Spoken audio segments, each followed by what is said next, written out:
Baiklah, Assalamualaikum warahmatullahi wabarakatuh. Puji syukur kita berikan kepada Allah SWT, yang mana beliau telah melimpahkan kita rahmat dan karunia-Nya, sehingga kita dapat menjalankan kegiatan perkuliahan pada seperti biasanya. Nah, pada kali ini kami dari kelompok 7 mata kuliah Sosiologi Pendidikan akan membahas materi tentang proses interaksi sosial. Nah, adapun anggota kelompok dari kelompok kami, yang pertama ada Latifah Zahra, NIM 2002092, yang kedua ada Rizky Yuda Pertama atau saya sendiri sebagai moderator, NIM 2002105. Nah, kemudian ada Salsabila Andriani dengan NIM 2002110. Nah, untuk materi pertama itu akan dijelaskan oleh Salsabila Andriani. Kepada Salsabila Andriani dipersilakan.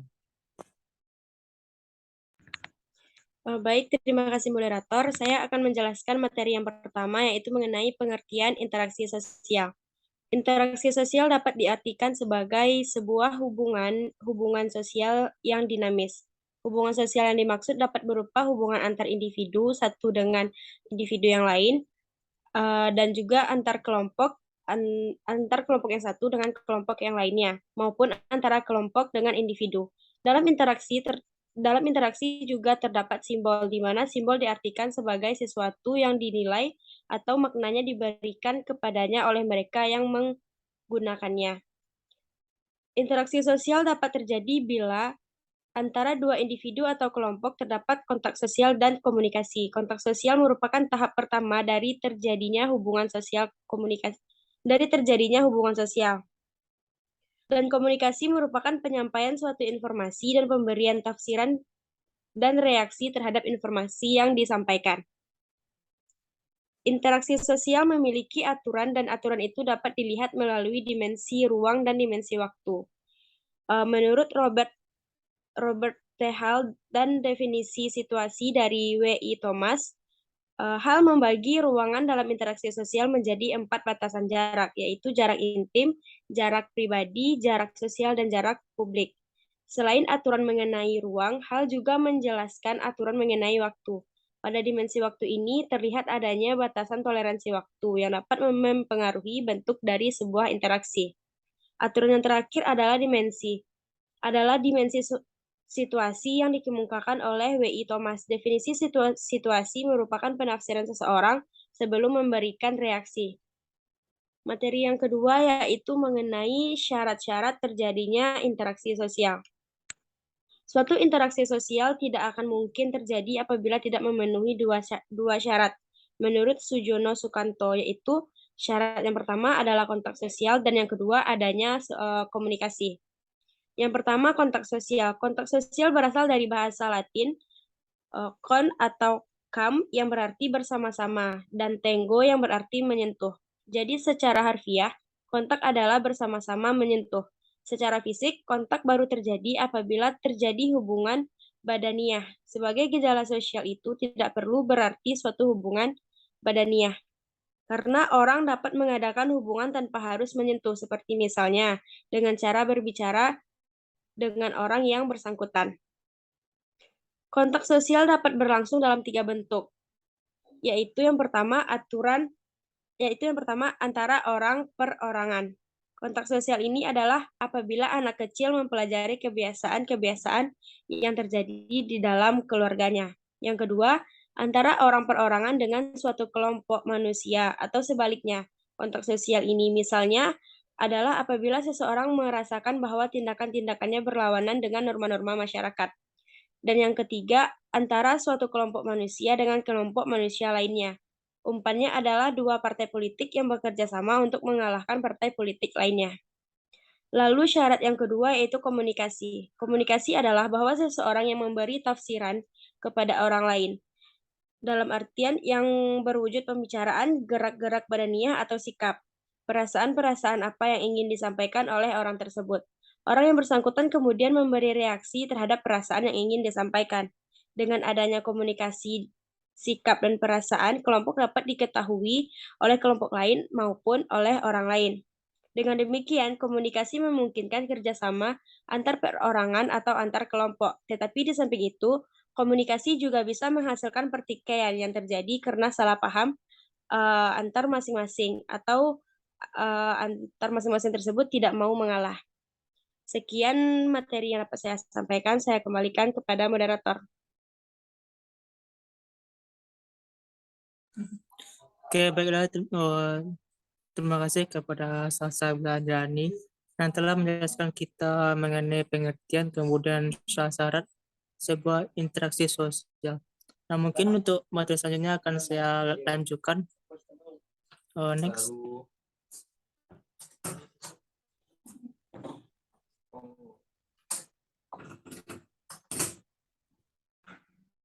Yaitu tentang apa saja bentuk-bentuk sebuah interaksi sosial.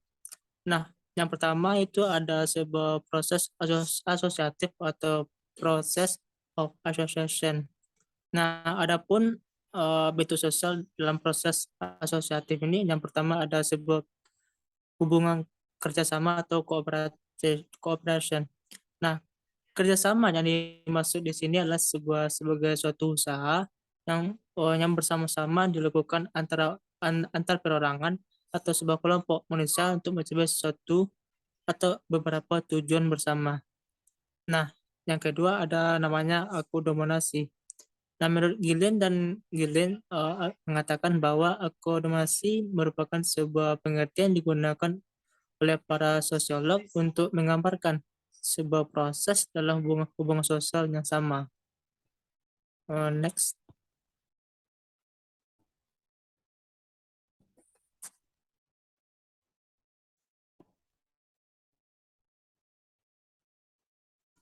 Nah, selanjutnya ada namanya asimilasi atau dalam tanda kurung assimilation. Nah, merupakan sebuah proses asimilasi yang ditandai dengan pengembangan sikap-sikap yang sama.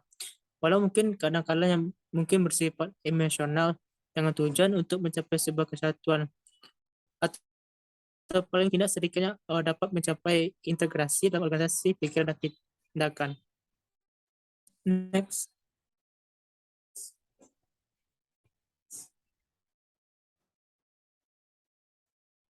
Nah, mungkin itu saja yang dapat saya jelaskan. Untuk materi selanjutnya akan dilanjutkan oleh Latifah Zara. Nah, kepada Latifah Zara dipersilakan.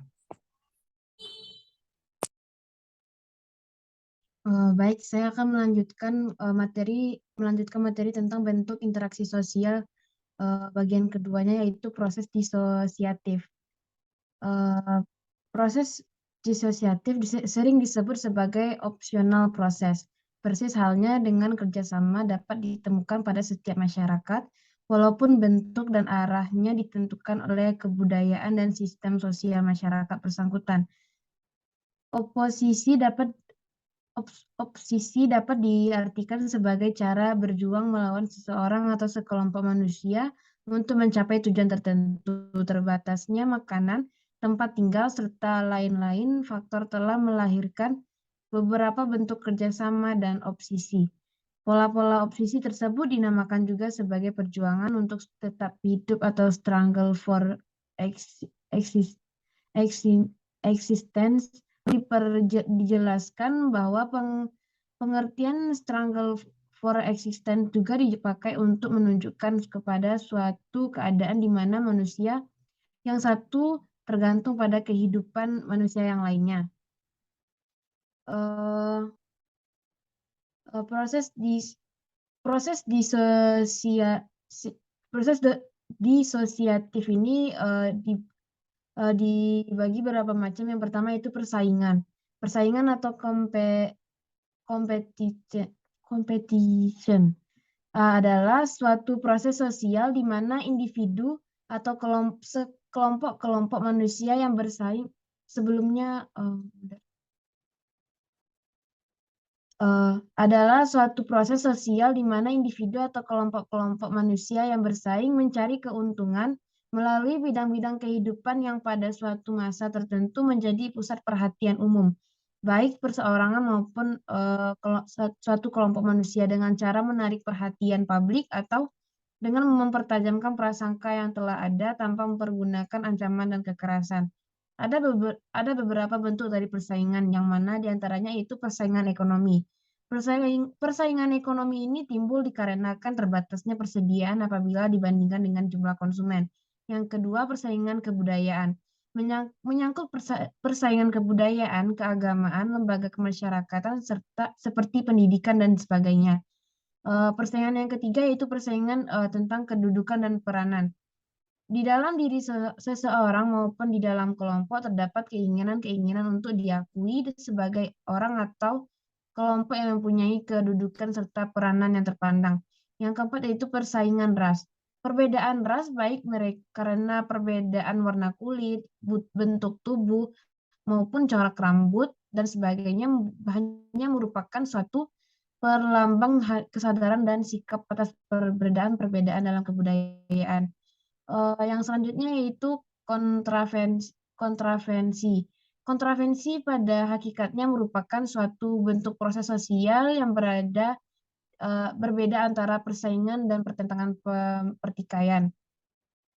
Bentuk-bentuk kontravensi menurut Leopold von Wies dan Howard Becker ada 5, yaitu yang umum meliputi perbuatan-perbuatan seperti penolakan, keengganan, perlawanan, perbuatan menghalang-halangi, protes, gangguan,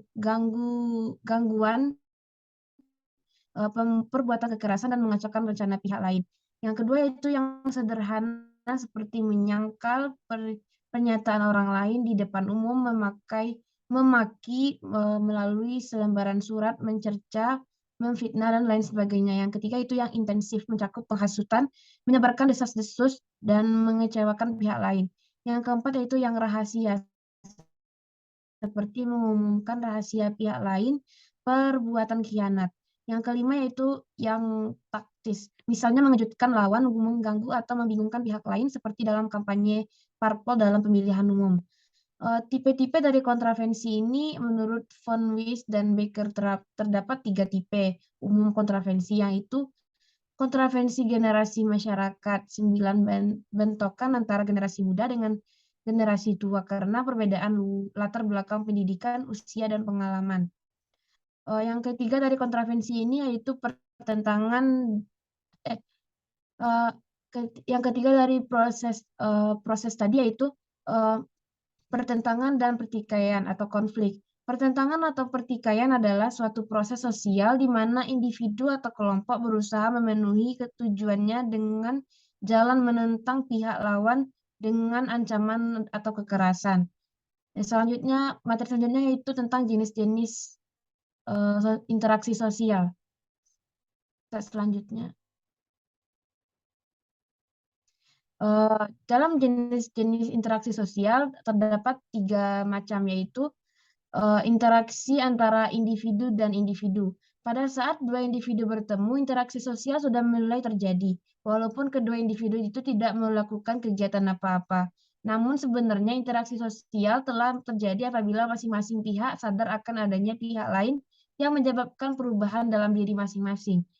Interaksi yang kedua yaitu interaksi antara kelompok dan kelompok. Interaksi jenis ini terjadi pada kelompok sebagai suatu kesatuan, bukan sebagai pribadi-pribadi anggota kelompok yang bersangkutan. Contohnya permusuhan antara Indonesia dengan Belanda pada zaman perang fisik. Interaksi yang terakhir yaitu interaksi antara individu dengan kelompok. Bentuk interaksi di sini berbeda sesuai dengan keadaan. Interaksi tersebut lebih mencolok manakala terjadi perbenturan antara kepentingan perorangan dan kepentingan kelompok. Baik, itu saja yang dapat saya sampaikan. Saya kembalikan kepada moderator.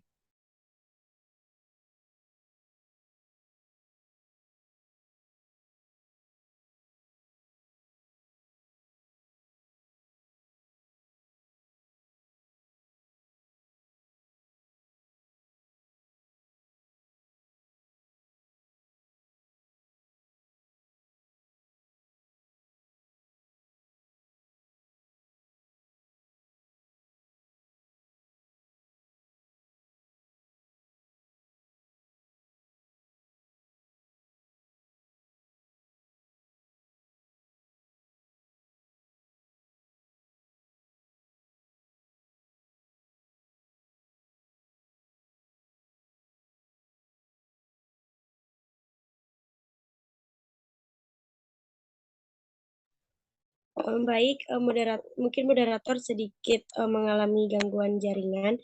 Dengan berakhirnya penyampaian materi dari Latifah Zahra tadi, maka berakhir pula lah penyampaian hasil diskusi dari kelompok kami. Terlebih dan kurangnya kami dari kelompok 7 mohon maaf. Wabillahi taufiq wal hidayah. Assalamualaikum warahmatullahi wabarakatuh. Waalaikumsalam.